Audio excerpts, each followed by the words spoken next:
Halo semua, selamat datang di channel Muhammad Iqbal Pratama. Ya, di samping saya saat ini ada Honda Civic generasi ke-11. Well, mungkin buat kalian yang subscribe ke channel ini, itu udah tahu bahwa saya udah pernah review Civic generasi ke-11 ini.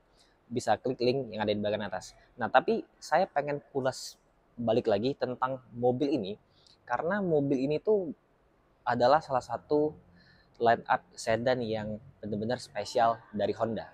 So, kita akan kilas balik lagi seperti apa teknologi yang dibawa oleh Honda Civic generasi ke-11 ini. Let's go. Oke, pertama-tama Honda Civic generasi ke-11 ini berkode bodi FI, yang sebelumnya itu berkode bodi FC yang generasi ke-10. Itu pun menurut saya yang generasi sebelum mobil ini itu masih sangat long lasting desainnya. Itu masih sangat bisa diterima di zaman sekarang. Yang desainnya itu masih benar-benar modern. Apalagi dengan yang generasi ke-11 ini. Nampilannya itu mengikuti bahasa-bahasa desain Honda yang zaman sekarang. Yang bisa kita lihat ada di Honda HR-V contohnya dari desain bagian depan ya. Kemudian CR-V yang terbaru juga itu bahasa desain setiap mobil Honda itu dibuat mirip antar tipe mobilnya, termasuk ya untuk tipe Honda Civic ini. Dan kita bisa lihat juga di bagian dalam nanti dashboardnya itu bisa dibilang hampir mirip antara tipe-tipe mobil flagshipnya Honda. Oke, dari bagian depan.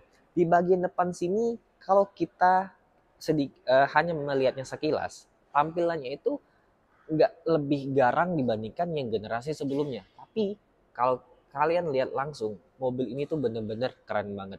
Jadi tampilan tuh pipih, lebih pipih daripada yang Gen 10. Terus juga tarikan lampu headlamp di bagian depan ini itu benar-benar tajam. Dan untuk teknologinya sendiri, karena untuk yang di Indonesia hanya masuk satu varian, dan ini adalah varian tertingginya yaitu RS yang dilengkapi dengan Honda Sensing. Lampunya sendiri itu sudah dilengkapi dengan teknologi seperti auto high beam. Jadi ketika kalian berjalan di luar kota menghidupkan high beam, itu ketika dia mendetek ada kendaraan di depan akan secara otomatis mematikan high beamnya tersebut, karena memang dia itu dilengkapi dengan sensor Honda Sensing yang ada di bagian atas itu kamera. Dan ini pun sudah sangat lengkap sekali untuk dari segi teknologi Honda Sensingnya. Nah, sekarang kita coba dulu bahas dari segi powertrainnya, mesinnya.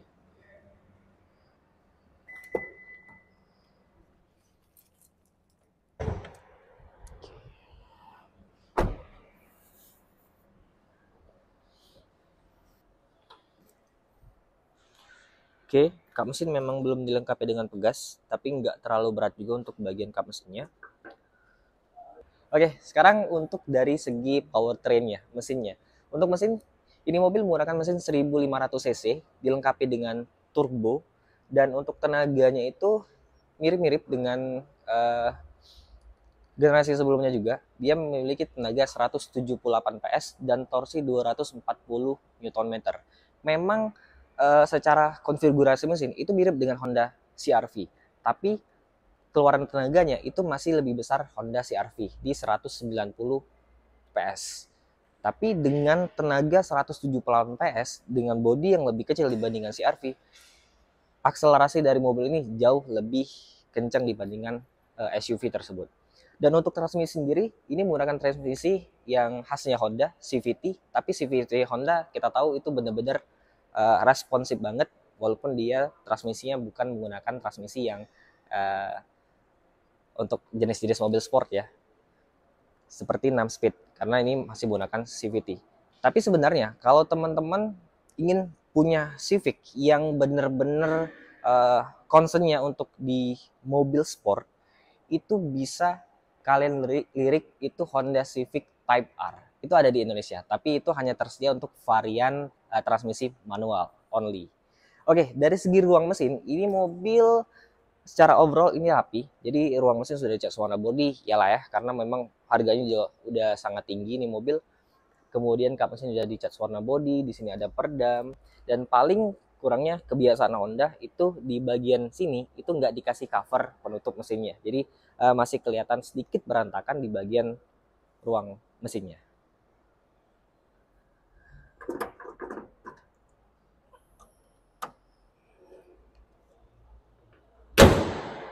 Oke, sekarang kita lanjut ke bagian samping.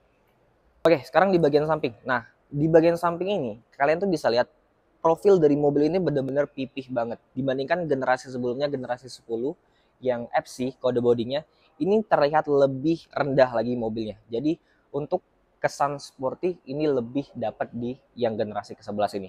Dan yang paling saya suka adalah dari desain velgnya, karena pemilihan warna pun ini menggunakan warna yang hitam doff. Untuk profil ban sendiri dia menggunakan profil ban di 215, aspek rasionya 50 dan menggunakan ring 17 inci. Walaupun dia ring 17 inci tapi di mobil ini terlihat sangat proper. Dan untuk sistem pengereman tentunya teknologi sudah sangat lengkap, ada ABS, EBD dan brake assist. Kemudian untuk disc brake-nya sudah lengkap di keempat rodanya. Kemudian di bagian sini spion sudah diwarnai yang berbeda dengan warna bodi mobilnya dengan menggunakan warna hitam gloss. Kemudian untuk sistem akses masuk ke dalam mobilnya sudah pakai keyless dan ini pun keylessnya Honda benar-benar seamless banget. Kemudian ke bagian belakang di sini kita bisa lihat untuk dari bagian spoilernya ada sedikit spoiler kecil karena memang ini adalah varian yang sportinya yaitu RS. Sekarang kita bahas di bagian belakang. Oke, sekarang di bagian belakang. Nah, di bagian belakang sini desainnya sebenarnya layaknya sebuah mobil sporty ya, karena dia ada sedikit spoiler ductile lah bisa dibilang. Kemudian di sini ada logo RS dan lampunya yang cukup saya sayangkan karena memang lampunya untuk lampu sen dan lampu mundur itu masih menggunakan bohlam. Sayang banget, nuansa sportinya, nuansa teknologinya itu agak kurang pas kalau ini sedikit lebih pas kalau ini dipasangin lampu yang sudah LED. Kemudian ke bagian bawah, kesan sportinya tetap dapat lagi karena ada dua buah muffler, karena dua buah knalpot kanan dan kiri. Ini asli tentunya, bukan fake exhaust. Kemudian sensor parkir tentunya ada 4 buah di bagian sini, ada kamera mundur dan untuk bagasinya kita bisa lihat di bagian sini. Belum elektrik, tapi pegasnya juga cukup kuat dan di sini untuk kapasitas bagasinya ini tergolong cukup besar untuk ukuran sebuah mobil yang sporty seperti ini. Tapi memang untuk bagian tingginya karena memang mobilnya pipih ini sedikit susah kalau kalian mau bawa barang yang tinggi. Kemudian ke bagian sini dia ada pembatas lagi. Di sini ada masih dikasih untuk ban serepnya, tapi memang modelnya itu yang ini banget. Wow, ini dikasih model yang sama persis dengan keempat roda. Jadi benar-benar Honda nggak main-main di Civic kali ini. Ini ada toolkitnya juga. Jadi kalau untuk ban serepnya itu sama persis dengan keempat roda yang ada di bagian luar. Sekarang kita masuk ke bagian interior. Karena di situ banyak hal spesial yang bisa kalian lihat. Let's go. Oke, sekarang masuk ke bagian interiornya. Nah, kita langsung disambut nih ketika menutup pintu. Langsung ada welcome dari speedometernya, logo RS, logo Hondanya. Kemudian kalau kita klik engine startnya, nggak usah dihidupin mobilnya. Kita lihat, nah ini nih yang keren. Jadi Honda yang flagship, ini termasuk yang flagship. Jadi speedometer sudah full TFT MID, untuk dari kecepatan dan juga RPM-nya sudah menggunakan yang full digital semua. Nah, yang saya suka dari Civic, mau generasi keberapapun, itu adalah posisi berkendaranya. Karena ini itu benar-benar rasanya seperti mengendarai sebuah mobil yang sangat sporty. Jadi untuk jok, ini sudah elektrik tentunya. Bisa disesuaikan dengan seluruh tinggi badan kalian. Ini saya buat posisi paling rendah ya. Ini rendahnya gila, ini rendah banget. Jadi coba saya majuin. Ini posisi paling rendah ya. Harusnya saya harus posisi yang lebih tinggi lagi. Oke, kaki bisa selonjoran, kaki pas. Kemudian ini sedikit saya naikin sedikit bagian belakangnya untuk senderannya, dan untuk setirnya ini bisa tilt dan juga bisa teleskopik. Nah, nice. Jadi ini adalah posisi yang menurut saya sangat ideal untuk saya. Saya tinggi 170 cm, bahkan yang lebih tinggi dari saya itu bisa menyesuaikan posisi berkendara yang sangat ideal. Karena kalau misalnya tadi, dia itu kursinya bisa sangat rendah untuk orang yang lebih tinggi dari saya dan mendapatkan posisi yang sangat sporty. Oke, dari segi dashboard, sebenarnya kalau netizen bilangnya salam satu dashboard, kayak yang terjadi di Honda Brio, Honda Mobilio, dan BRV yang zaman dulu. Tapi itu untuk yang low-nya. Kalau yang sekarang itu salam satu dashboardnya itu ada di tipe-tipe flagship. Yang bisa kalian lihat itu di Civic, CR-V, dan di Honda Accord. Jadi desain dashboardnya sama seperti ini. Ini nggak bisa dibilang kekurangan juga, karena di kebanyakan mobil-mobil Eropa itu menerapkan hal yang sama seperti di Mercedes, kemudian di BMW sama seperti ini, menerapkan dashboard yang identik antara tipe-tipe mobilnya. Karena ketika kalian pindah dari tipe mobil Honda dan masuk ke tipe mobil Honda lainnya, kalian sudah terbiasa dengan banyak tombol-tombol yang harus ditekan di mobil tersebut. Nah, layout-layoutnya di Honda ini sebenarnya simple. Karena di bagian setir sini dia itu ada untuk mengatur sistem radarnya seperti adaptive cruise control, lane keeping assist, lane departure warning, itu semuanya bisa kalian akses lewat tombol-tombol yang ada di bagian setir sini. Kemudian di bagian tengah sini terdapat satu buah layar, dan ini sudah menggunakan sistem Honda yang sangat modern terbaru sekarang. Jadi dia itu sudah bisa terkonektivitas dengan mobil itu sendiri. Jadi dia itu seamless antara sistem multimedianya dan juga mobil. Jadi pengaturan-pengaturan mobil juga bisa diakses lewat sistem multimedianya. Oke, di bagian sini ada setelan kendaraan. Jadi ada beberapa setelan kendaraan yang bisa kalian atur lewat sistem multimedianya itu sendiri. Karena kan ada beberapa mobil yang sistem multimedianya itu belum terintegrasi dengan mobilnya. Untuk penjelasan fitur-fiturnya ini terlalu banyak untuk dijelasin di video kali ini. Saya hanya bahas sedikit saja karena memang fitur-fitur yang seperti itu sudah sangat biasa kita bahas ya. Seperti Honda Sensing tentunya. Ke bagian tengah sini untuk kisi-kisi AC-nya dia model-modelan kayak jaring-jaring seperti ini, seperti jaring laba-laba.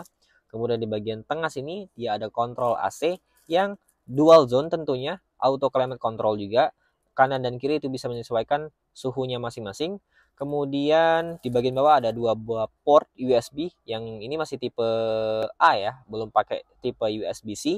Kemudian ada soket 12 volt, dan di sini ada tempat untuk taruh handphone ya tentunya. Kemudian ada dua buah cup holder, di bagian tengah sini ada transmisi CVT-nya, kemudian untuk mengubah mode berkendaranya. Kemudian di sini ada untuk rem parkirnya sudah elektrik, tentunya dilengkapi dengan auto brake hold. Kemudian di bagian sini ada laci penyimpanan tentunya. Laci penyimpanannya nggak terlalu besar, cukup. Kemudian aksen yang membuat sporty lagi ada di bagian konsol tengahnya, karena ini modelannya itu seperti serat-serat karbon, tapi bukan karbon asli. Dan untuk sistem safety lagi di dalam sini, dia tuh punya 6 buah airbag, dan juga materialnya ini tergolong sangat baik karena di bagian atas ini dashboard dia tuh soft touch, sampai ke bagian ini soft touch, ke bagian sini juga soft touch, dan di sini ada sedikit kayak ambient light ya di bagian sini, dan ada piano black, dan door handle-nya itu ini sangat proper karena dia pakai material seperti aluminium brush finish. Kemudian ke bagian belakang ya, bagian belakang saya harusnya nggak usah dibahas lah ya, karena orang yang beli Civic itu biasanya duduk di sini, bukan di belakang.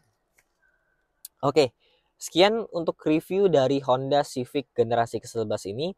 Jadi overall kesimpulannya adalah mobil ini punya desain yang sangat sporty, kemudian teknologi terbaru Honda itu ada semua di dalam mobil ini, dan juga mobil ini harusnya bisa saya bilang adalah mobil yang desainnya itu long lasting. Jadi untuk beberapa tahun ke depan mobil ini masih terlihat sangat modern. Oke, buat teman-teman semua yang ingin lihat mobil Honda, line up mobil Honda, bisa kunjungin Honda Maju Motor Palembang. atau bisa langsung kontak sales yang ada di deskripsi di bawah untuk tanya-tanya tentang mobil-mobil Honda. Buat teman-teman semua yang suka dan video ini, silakan klik like jika kalian suka, komentar di bawah bagaimana pendapat kalian tentang Honda Civic generasi ke-11 ini. Sampai jumpa di video selanjutnya. Thank you for watching. Goodbye.